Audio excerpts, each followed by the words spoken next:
ஒரு நஷ்டவாளி யாரு தெரியுமா?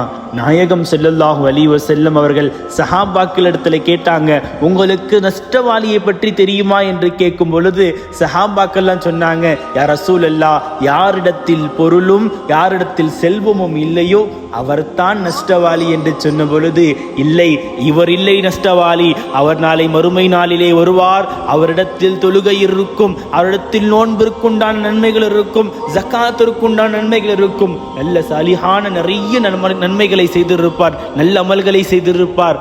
ஆனால் அவரை பார்த்து நாயகம் ஸல்லல்லாஹு அலைஹி வஸல்லம் அவர்கள் நஷ்டவாளி என்று சொன்னார்கள். தொழுகையிற்குண்டான நன்மைகளை வைத்திருக்கின்றார், ஜக்காத்திற்குண்டான நன்மைகள் இருக்கின்றது, எல்லாம் வைத்திருக்கக்கூடியவரை பார்த்து நாயகம் ஸல்லல்லாஹு அலைஹி வஸல்லம் நஷ்டவாளின்னு சொன்னதற்கு காரணம் என்ன தெரியுமா சொன்னார்கள்? அவர் அடுத்தவர்களை அடித்தவராய் இருப்பார், அடுத்தவர்களை கஷ்டப்படுத்தியவராய் இருப்பார், அடுத்தவர்களை ஏமாற்றியவராய் இருப்பார், அடுத்தவர்களை திட்டியவராய் இருப்பார். நாளை மறுமை நாளிலே இவரால் பாதிக்கப்பட்டவர்களை எல்லாம் அழைத்து வரப்படும், இவரிடத்தில் இருக்கக்கூடிய நன்மைகள் எல்லாம் பாதிக்கப்பட்டவர்களுக்கு கொடுக்கப்படும். கொடுத்து கொடுத்து இவரிடத்தில் எல்லா இருந்த நன்மைகள், இவர் செய்த நன்மைகள், இவர் செய்த தொழுகைகள், இவர் கொடுத்த ஜகாத், இவர் வைத்த நோன்பு, எல்லாவற்றுக்குண்டான நன்மைகளும் இவரால் பாதிக்கப்பட்டவர்களுக்கு கொடுக்கப்படும்.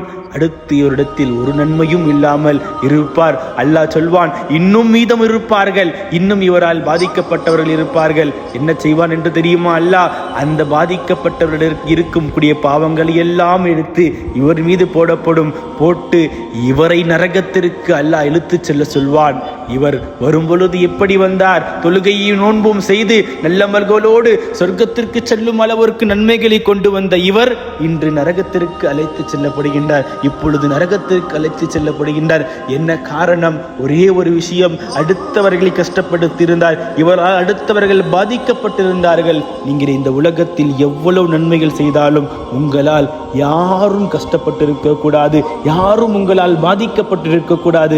அப்படி உங்களால் அவர்கள் கஷ்டப்பட்டிருந்தால் நாளை மறுமை நாளிலே நீங்கள் நஷ்டப்படுவீர்கள் என்று ஸல்லல்லாஹு அலைஹி வஸல்லம் அவர்கள் நமக்கு பாடம் நடத்தி இருக்கின்றார்கள்.